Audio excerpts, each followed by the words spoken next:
All right, we are going to go right into our next session. So it's my pleasure now to introduce Joanne Heslop, who is the manager of the Student Transitions Project. She is a familiar face here at JAM. She traditionally throws candy at people. I don't know if she's going to do that today. Oh, she is. I see some candy at the ready, so get ready. So Joanne, if you want to come on, and I'll let you introduce and drive this next session. All right, I got all the good stuff ready. I've got my candies.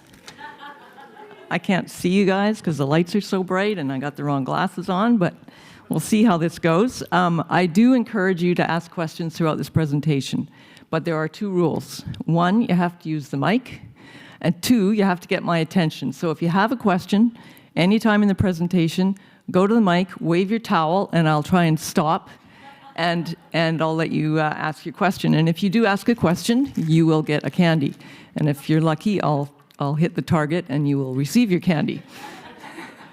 And of course, if there's too many questions, I won't finish my presentation because I have 59 minutes and 34 seconds. So let's go. So this is a spotlight on international students. I'm going to cover this in four major sections to the presentation. We'll first look at international students in BC, then international students in Canada, and then international students, why and why not? And then I'll look a little bit at the post-graduation work permits and the new limitations.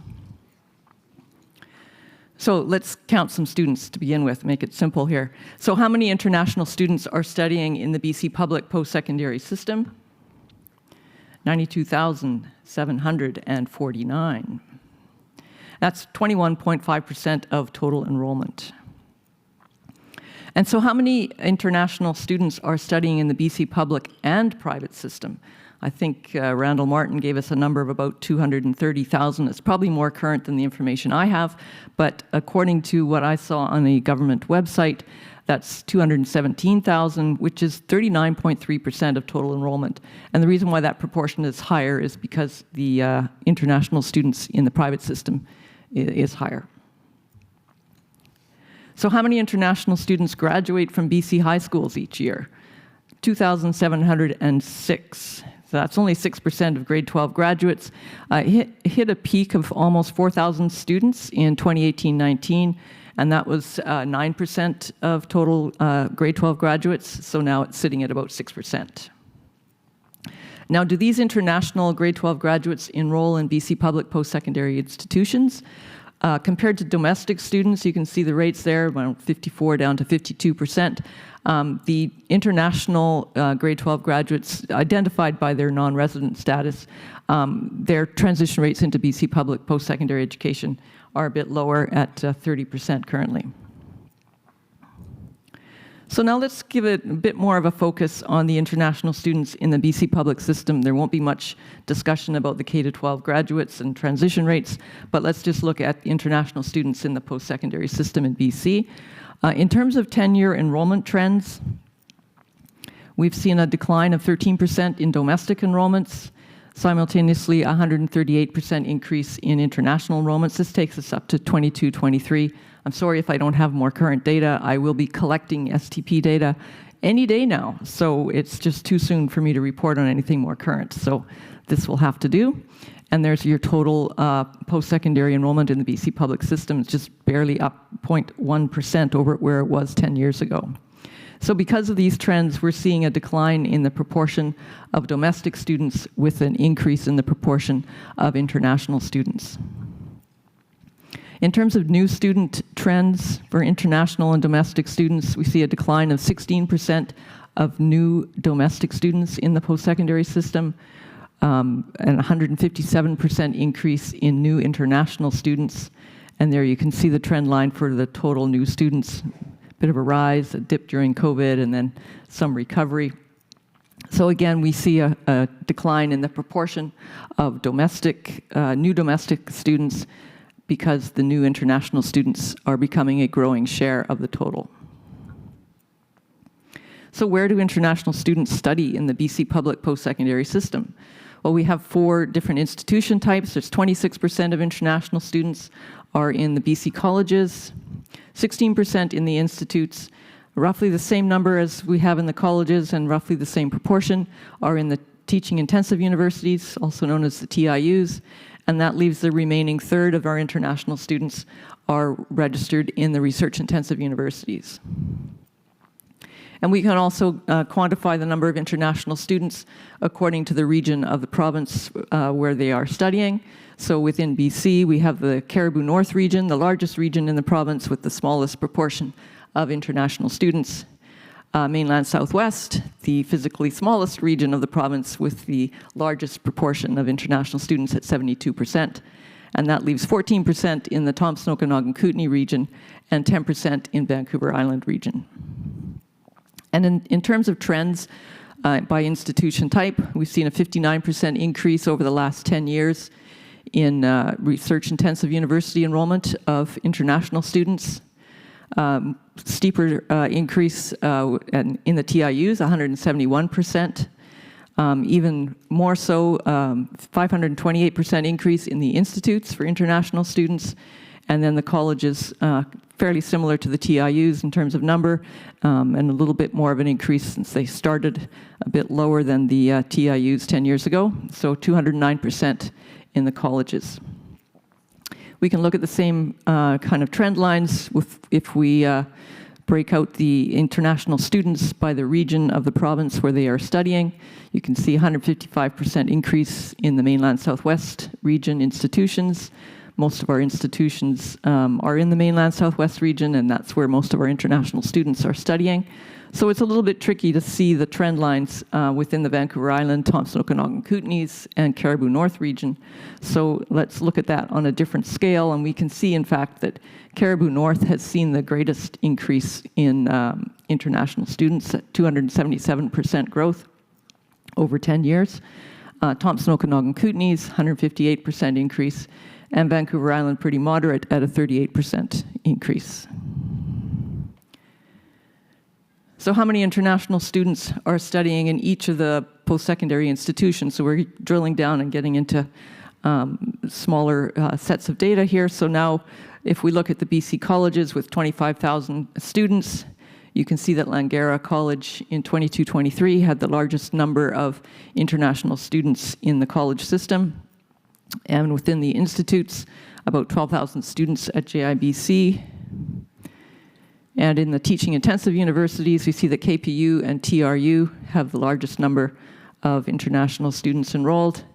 And then in the research intensive universities, we can see that UBC Vancouver has more than half of the international students in the research intensive universities. It's also interesting to see, when you look at Langara, KPU, TRU, and SFU, they're all relatively similar numbers in the different sectors. And what proportion of each institution's total enrollment is international? Now, I believe there's some new guidelines that suggest a 30% limit of international students as a proportion of the total within an institution. These numbers are as of 22-23. These proportions might have changed, but it appears that there are some institutions that currently exceed that. And if you take the institutions and cluster them within their institution types, we see that, in fact, the TIUs have proportionately more international students as a proportion of their total enrollment than the research-intensive universities at 25%. I've just highlighted for you with the little red asterisks there so you can identify the TIUs. And then we can break those out by region, and we see that the mainland Southwest region has the highest proportion of international students enrolled in those institutions. And I've highlighted those with little blue dots so you can identify those mainland Southwest institutions. And as we've seen before, 21.5% is the proportion of international students in the BC public system. Any questions so far? Oh, good. You guys are such a quiet audience. Digesting lunch. So study level, programs, and credentials sought. So international students by study level, 10-year trends. Here we've seen a 180% rate of growth in undergraduate international students, reaching 80,000 students. Developmental enrollment amongst international students has declined, actually amongst all students has declined, and graduate enrollment for international students has increased about 80%. So in terms of the distribution of students by undergraduate, developmental, and graduate level, the international students at the undergraduate level is showing a growing share of the total from 74% to 87%, while developmental students, as international developmental students, has shown a declining share of the total, and graduate students has declined a little bit from 16% of the total 10 years ago to 12% currently. And in terms of program preferences for international students, we can look at undergraduates and graduates separately. So for the undergraduate students, we see that the top 4 program areas pursued by international students are business and management, arts, human and social services, and engineering and applied sciences. And proportionately, you can see that arts students is roughly the same proportion, but when you look at the other 3 program areas that were relatively large, business, human and social services, and engineering, we see proportionately more international students studying in those program areas than the domestic students. And similarly, we can look at the graduate student enrollment distribution by program, and the top 4 program areas for graduate students are business and management, arts, and engineering and science. And of course, engineering is significantly more popular amongst the international graduate students than the domestic students. And interestingly enough, I noticed that domestic students are more likely to study education than the international students. And what is the proportion of domestic versus international students within each program area? Again, we can look at undergraduate students separately from the graduate students. And here what we're doing is we're looking at all the students enrolled in each program and saying what proportion are international and what proportion are domestic. And so within business, no surprises there, we're seeing 42% of all undergraduate all undergraduate students in business are international. And on the graduate side, we see that when we look at engineering programs, 57% of the students enrolled in graduate engineering programs are international students. It's also interesting to see the difference here at the grand total line at the bottom of the screen. You can see that 38% of graduate students are international versus 20% of undergraduate students are international. Also just wanted to highlight the difference here, actually the similarities between business at the undergraduate level and the graduate level, 42% and 45% respectively for international. But for engineering, you can see that there's significantly more international students studying in the graduate level compared to undergraduate, 57% versus 23%. So in terms of credentials sought by international students, what I've done is I've shown just the 10-year change. So over 10 years, we've seen an increase in various credentials sought by undergraduate international students, reaching the total amounts of 2223. So we can see that most of the students in undergraduate international students are seeking a bachelor's degree, currently at almost 28,000 students. So in terms of the trend, you can see here, it's almost double the number of students seeking a bachelor's degree at the undergraduate level who are international students over 10 years. We can also look at the trend for diploma students, a 3-fold increase over 10 years. And post-degree diplomas, almost 10 times as many students enrolled in a post-degree diploma now than there were 10 years ago. Oh, thank you for waving, and thank you for making some noise. Sorry. So I noticed that in the institutions that you listed, none of the private institutions were listed. So how would that, I think that would change the data that you just showed, because a lot of the private institutions grant associate degrees. So I'm just wondering how that would how much that would shift the data, do you know? If I had the data, I could tell you all about it. So my focus on my presentation really is in the BC public post-secondary system, because my source of data is the Student Transitions Project, and all of the data comes to me from the BC public post-secondary institution. So unfortunately, I can't tell you too much about the BC private system, even though I did provide one slide there showing you 217,000 students. Yeah. So I believe the provincial government does have some access to some numbers there, which I just tapped into to give you the big number in comparison. But sorry, I can't do much with BC privates. Okay. I don't think I need to tell him. Oh, and your candy. Can't forget your candy. Okay, yes.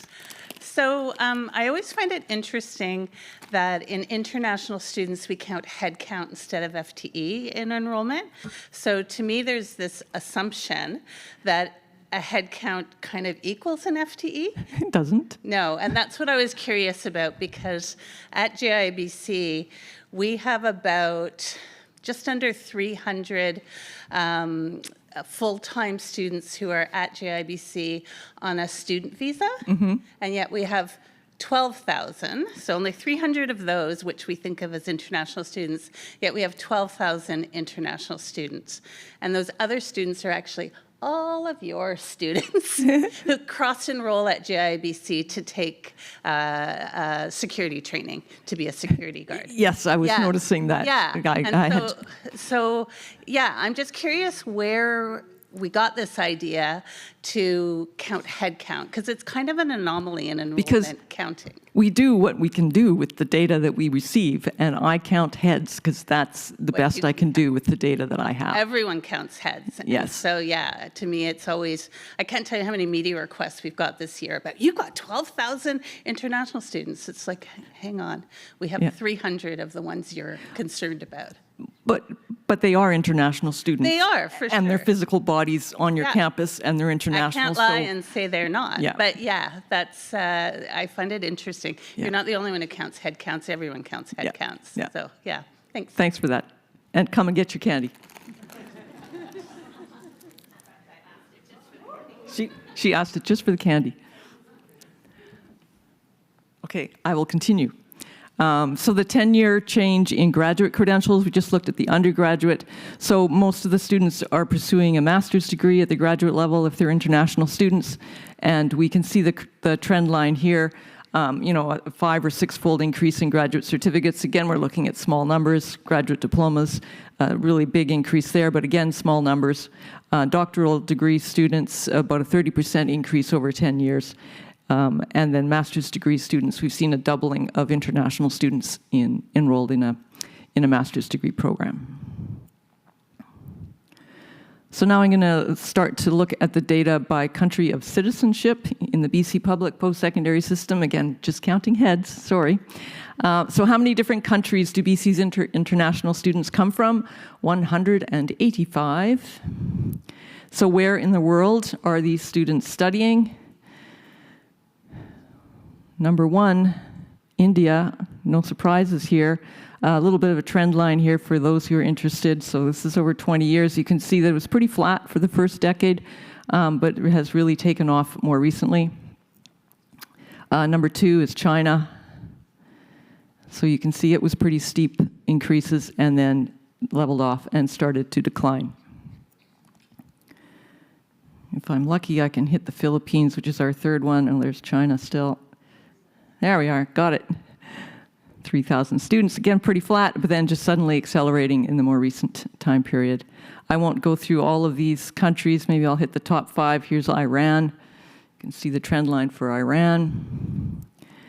And finally, we'll look at the USA, country number 5.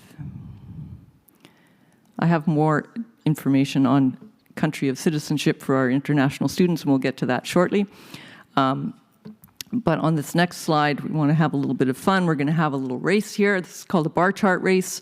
So we're going to look at the top 10 countries and see how it has changed over the last 20 years. We're going to start with 2002-03. You'll see as when I hit play, this thing's just going to go start the race. What you'll see updated here is the year will change as this thing progresses, and the total enrollment will change. So ready, set, go.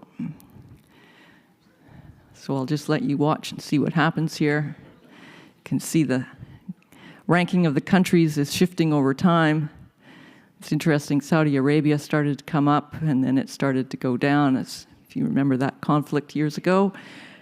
China was in the lead, and now watch out for India, here it comes. Takes over China in 2016-17, up to the top, and just nobody's going to catch India. So there you go. Winner of the race, India. Number 2, China. So what proportion of international students come from the top 10 countries? 43% from India, 16% from China, and 19% from the remaining top 10 countries. So a total of 78% of our international students in BC come from just 10 countries. And I've listed the total headcount enrollment in each of those countries as they represented themselves in 22-23 in the BC public system. And the next 20 countries represents 14% of our total enrollment. And then finally, we have 8% of our students come from the remaining 155 countries. So now let's look briefly at the academic performance of international students in the BC public system. In terms of first-year attrition rates, here we look at immediate entry students and identify the proportion that dropped out within the first year and they didn't come back over the next 4. So a 6.8% attrition rate for domestic students, a higher attrition rate for international students at 10.1%. And these attrition rates tend to vary depending on the institution where students first enrolled, and that's typically because of the differences in academic qualifications for admission to those institution types. But again, you can see quite consistently that international students have a higher attrition rate than the domestic students. And again, these numbers are relatively small because I'm looking only at students who came out of BC high schools and enrolled directly in post-secondary in BC.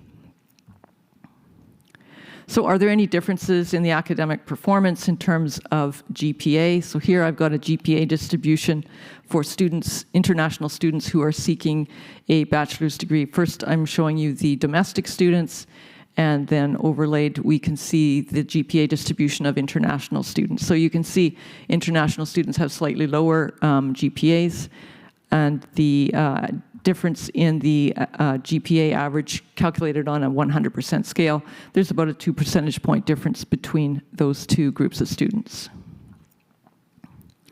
And so how long does it take to complete a bachelor's degree in BC? Domestic students take an average of 5.6 years, and this is where we take the students who completed a bachelor's degree and we look back to see when they began in order to determine how long it took them to complete. International students complete sooner, about 1.1 years faster than the domestic students. And if you prefer that I calculate a median instead of an average, still the same story, roughly 0.7 years sooner for the international students. Another way of looking at this is to take the students who entered a bachelor's degree and quantify how many or what proportion complete that degree within 5 years, 6 years, or 7 years. And we can compare domestic to international students. And we see that for domestic students, 46% who began in a bachelor's degree completed one within 5 years, but that proportion is higher for international students at 56%. Or we can look at the 6-year completion rate, and again we see a difference. International students are completing at a rate of 73% within 6 years compared to 64% for domestic. And then finally, that gap tends to narrow by the time we get to the 7-year credential completion rate. So why do international students complete a bachelor's degree faster than domestic students? Well, international students tend to enroll in more credits on average than domestic students. Here's the distribution of credits sought by domestic students compared to the distribution of credits. These are in 3 credit bins for international students. And if you draw a line at 12 credits as a full-time number of credits per term, we see that domestic students, or 62% of them, are full-time, but international students are more likely to be full-time at 68%. Then in terms of credentials awarded to students, we see that domestic students have seen a 9% drop in total credentials awarded, while international students, we see 203% increase in the number of credentials awarded to international students. And so that means that the proportion awarded to domestic students has been declining over the last decade, while the proportion of credentials awarded to international students has been increasing. And in terms of the specific credentials that these students are earning, we see 30% in bachelor's degrees, 24% for diplomas, and then in the graduate level, we see 14% of students who are international are earning master's degrees. And the distribution for the domestic students is a little bit different. You see much more domestic students earning bachelor's degrees and certificates compared to the international students. And in terms of trends, we can look at the trend in some of the credentials awarded to international students. We've seen a doubling in the number of bachelor's degrees awarded to international students, fourfold increase in the number of diplomas awarded to international students, and a 13.5-fold increase in post-degree diplomas awarded to international students, and then about a doubling of all graduate degrees combined for international students. So that's it for my BC portion of the program. Let me check my time. Excellent. Okay. So now let's switch over to looking at international students studying in Canada. So we've already heard lots about international students earlier today and the impact in Canada, but just for those of you who are not paying attention this morning, here's sort of three highlights. In January, we're faced with a 35% reduction over the next 2 years in the number of visa permits for international students. September 2024, a further 10% cuts were announced. And then in October 24, there were some changes announced regarding limits on the post-graduation work permit program. So how many international students are studying in Canada, and will the future look anything like the past? Just a word of caution as we proceed on the Canada data. I'm not an expert on international students. I'm not an expert on sources of data in Canada, and there's lots of different sources that I was able to tap into. There's different subpopulations of international students in Canada, and the data that I have access to is different time periods, and getting consistent data is a little bit tricky, but I've tried to put this together in a way that sort of tells a story and gives you a sense of where we're going with international students in Canada. So how many international students are studying in Canada? According to the CBIE, more than 1 million students at all levels in 2023. And in terms of where these international students are coming from, it's not too different from what we see in BC, 41% from India, 10% from China. And you can see the percentages listed there for the other countries. And where do international students study in Canada? Well, when they get here, in 2023, according to CBIE, 52% Ontario, 20% BC, 11% Quebec, 6% Alberta, and so forth. And we can cluster these provinces into different regions. So 64% in central Canada, 20% in the west, 11% the prairies, 5% in the Atlantic provinces, and fewer than 1% in the north. Now, if you're trying to look at enrollment trends in Canada by region or by province, it's tricky to do, so you have to switch to a different data source. So I turned to the PCIS data, which is available from Statistics Canada. This is a bit different from what we saw from CBIE. This is just a fall snapshot and focuses on publicly funded institutions, but nevertheless, it does give you a sense of the trends in Canadian international enrollment, a 6-fold increase since 2000 overall in Canada. We can break that out by a couple of significant provinces. Ontario has seen a 12.6 times increase in the number of international students since the year 2000, and BC has seen a 4-fold increase. And if we combine all the other provinces, it's a similar increase to the number of international students that we've seen in BC. And what are the international enrollment trends in Canada in terms of the sort of the world regions by grouping all the different countries together? And what we see since 2010 is we've seen an increase in the proportion of students coming from Asia, increasing from 55% in 2010 up to 71% in 21-22. And of course, that's also showing a bit of an increase for students coming from Africa and a bit of a decrease from Europe and from the Americas. Interesting to kind of look at some of these trends a little bit. If you remember the previous slide, focusing first on the Americas, which were shown as that sort of reddish color in the bar chart in the Americas. So South America really is the most significant area of international enrollment growth there. In Europe, primarily Western Europe, then in Africa, Western Africa. And of course, in Asia, we see a tenfold increase in the number of students coming from Southern Asia, which includes India, and then you can see the trend line there for Eastern Asia, which includes China. And that's, again, fall enrollment data from PISA at Statistics Canada. And so what proportion of total post-secondary enrollment in each province is international? Again, using the same data source, we look at each of the institutions in the provinces across the country, and we see that on average 18% of the institutions across the country have international students, the highest at 25% in Prince Edward Island, Ontario 23%, and then you can see BC at 22%. And that's as of 21-22, so I suspect things have changed a little bit since then. But then we can also look at the trend line, and we see that BC kind of ranks at the top throughout this time period from 2000 to 21-22.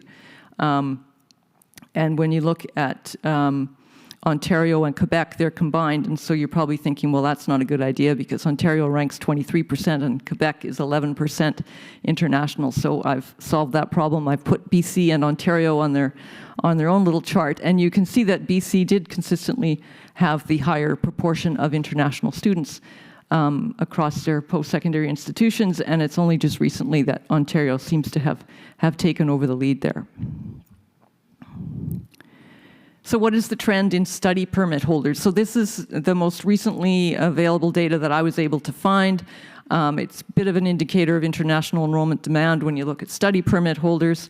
It only goes up to July of 2024, and so you can see in 2023 there are about almost 700,000 study permits. And I've provided you with the percentage change over the previous year, so you can see every year was showing an increase except in 2020. And then by July 2024, that's not a complete year. So I've done some crude estimates and tried to estimate what that might look like. And by my calculations, we're probably looking at a 35% increase over 2023. And it's pretty crude estimates. I'm not an expert on international students by any means, but it kind of gives you a sense of where we're going. Those are the top 10 countries and my predicted trend in international enrollment or study permits. And so just to look at some of these trends, you can see where India was going, and now it looks like, if I'm anywhere close, a 37% decline. China, there's Nigeria, Philippines. I mean, it's the same story, every country going up and then a bit of a drop. I think there's only one country in my top 10 here that actually isn't bucking the trend. So we'll leave that with you, and we'll move on to international students. Why and why not? So why do international students study in BC? We have high quality education, good quality of life, cultural diversity, great people, education choices, flexibility, fantastic transfer system. Students get the experience of living and working in Canada after graduation. Of course, why do we recruit them? Well, it's part of Canada's immigration strategy to attract new immigrants. It exposes domestic students to cultural diversity. It helps to meet the labor market demand for skilled workers. It attracts foreign researchers, and fosters innovation, and creates jobs. And I'm sure you can all come up with all kinds of other reasons why we recruit international students and all the benefits that they provide. Another one, of course, is the tuition fees. They provide a revenue source to offset reductions in provincial operating grants, which leads me to my next slide, which is how much do international versus domestic students pay in tuition fees to study in Canada. According to Statistics Canada's 24-25 tuition fee data, the average undergraduate tuition fees for international students is about $40,000, and that ranges from $18,000 in Newfoundland to $48,000 in Ontario. Domestic students don't pay anywhere near that. And if you calculate the ratio between the international to the domestic fee rates, you can see that Canadian students on average, or not Canadian students, but international students studying in Canada pay more than 5 times the amount that domestic students pay. And we can do the same thing for graduate students. The average across the country is $23,000. It varies across the provinces, and domestic fees are, again, not nearly as high in general. And the proportion, when we calculate the ratio of international to domestic, you can see that those proportions are not, that ratio is not as high. So what are the trends in international tuition fees? So overall, in Canada, since 2015-16, we've seen an 80% increase in undergraduate international tuition fees. And I've just plotted the data that I have for each of the provinces, combining many of them together. But overall, you can see that international undergraduate tuition fees have increased 80%. Graduate fees have not gone up as much. Graduate fees are not plotted in that chart. And then, of course, compared to Canadian domestic fees, because of tuition freezes and so forth, undergraduate fees have increased 19%, and graduate fees have increased 17% over that same time period. And what are the unintended consequences of international students? Well, there's an increasingly competitive market to attract international students. The growth in education agents and international recruiters and misinformation. There's rapid growth in international students that might compromise education quality. And then there's the housing affordability and availability problem. Which leads us to the post-graduation work permits, the last section of my presentation. For those of you falling asleep, let me check my time. Okay, eligibility changes. So what's going on here? So the post-graduation work permit program, it allows students who graduated from designated institution an opportunity to stay and work in Canada after graduation, ranging from 8 months to 3 years. So what proportion of international students apply for PGWP? About 47% or 70% or somewhere in between, depending on how you want to look at it. But essentially, these application rates do vary by country, and the approval rates are pretty high. They're typically 95 to 98%. So in terms of the application rates by country, I've listed the top 10 countries of interest to us because those are the top 10 countries in BC. So you can see that the proportion of students applying for a post-graduation work permit does range quite considerably across different countries, but I see India being at the top. 85% of those students are applying for post-graduation work permit. So what are these new field of study limitations that we keep talking about? I've just made a few notes here from what I understand from interpreting the policy, and again, I'm not an expert on international students. So you would be eligible for a post-graduation work permit if you graduated from a university bachelor's, master's, or doctorate degree in any field of study. But if you graduated from any other field of study or in any other program, you must be in an eligible field of study. So diplomas and other categories has to fall within a particular field of study, which I'll show you on the next slide. And if you graduate from any college program, it must be in one of those eligible fields of study. And then, of course, there's some English and French language proficiency requirements. Now, I have had to make some interpretations of the policy. I'm assuming that institutes were treated as colleges and that bachelor's and master's degree graduates from colleges and institutes are eligible only in the particular fields of study. And so what are those fields of study? I believe the federal government has tried to link certain occupations that are in long-term shortage into a bunch of different categories. This is where we get into the whole SIP program problem. And whether or not they link those appropriately is another question. But what are these eligible fields of study for postgraduate work permit? There's various categories. There's agriculture and agri-food programs. There's healthcare. There's science, technology, engineering, and math. There's trades programs, and there's transport. And there's some specific SIP codes that underlie each of these programs that I've listed here, and it's probably not a comprehensive list. I noticed that business isn't here. I think there was a lot of business students, weren't there? International. Anyways, so what is the impact of these changes?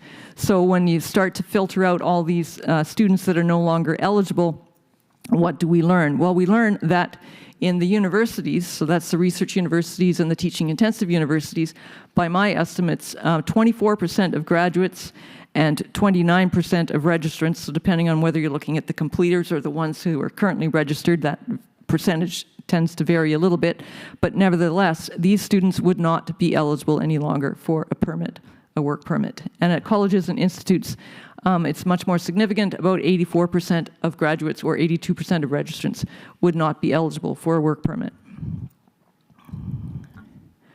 And there's more details in the appendix to my slides, which I think will become available to you at some point. So just to wrap up, a couple of points. We see a growing share of post-secondary registrants that are international students at 22%. So will this trend continue, or has the decline been set in motion?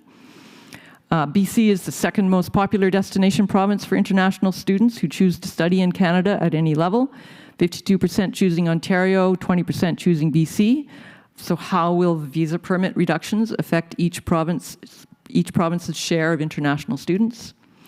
A significant portion, that's 59% of BC's international students, come from just two countries. That's India at 43% and China at 16%. Will these students choose to study elsewhere?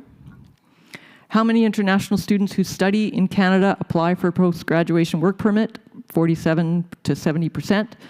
That includes 85% of students from India, 49% from China. So is this likely to continue? And changes to the post-graduation work permit eligibility requirements mean that 24% of university graduates and 85% of college graduates will no longer be eligible for a post-graduation work permit. So will international students choose to study in Canada if they're not eligible to work here after graduation? So to conclude, the future of international students studying in BC and Canada might not be the same as it has been in the past. So on that note, I'm happy to take more questions.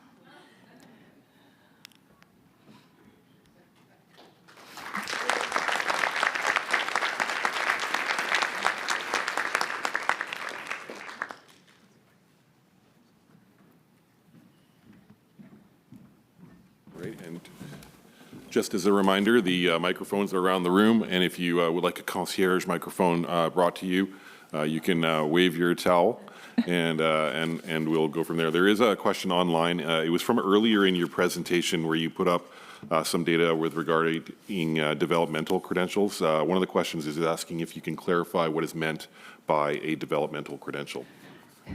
It would be any student enrolled in a developmental program, and in many cases, a credential is not actually awarded for completing a developmental program. So it's typically, adult basic education and that kind of thing. Okay, great. It's a bit of a question and a bit of a comment, not to be more doom and gloom, but my understanding is that the federal government has also put stronger limitations on permanent residency. And a lot of our international students, they don't just want the postgrad work permit, they ultimately want permanent residency status. So do you know anything about those limitations or changes to that? I think that they're going to have as big an impact as these postgrad work permits. And so even if your institution has postgrad work permit eligible programs, you are still going to see that reduction. I think that's one of the reasons why students in India are being told, don't bother going to Canada because the path to PR is closed. I don't know if you looked into that at all. I did not look into that, but thank you for sharing that information. Thanks, Joanne, for the wonderful presentation. I'm curious if you think you have the information within BC CAT to look at how that, like those numbers that you said have impacted college students with regards to eligibility for the post-work, that's pretty dire. If you layer transfer onto that and think about a pathway into a degree at a university, have you had any look at how that maybe mitigates those numbers if we see it as kind of a two-stage process? It's an interesting question. I mean, obviously, I was looking at students who are enrolled in programs that would not be eligible for the post-graduation work permit, but if they then subsequently transferred to a research university or a teaching intensive university into a program that was eligible, then I guess that's a good point. The situation would not be quite as dire. But I also understood from this morning's presentation, which was fabulous, these students, when they transfer, they need to get a PAL, is that correct? So it assumes that they're successful in getting that PAL before they are able to make that transfer. So interesting question that could be pursued by somebody who has time to look into it.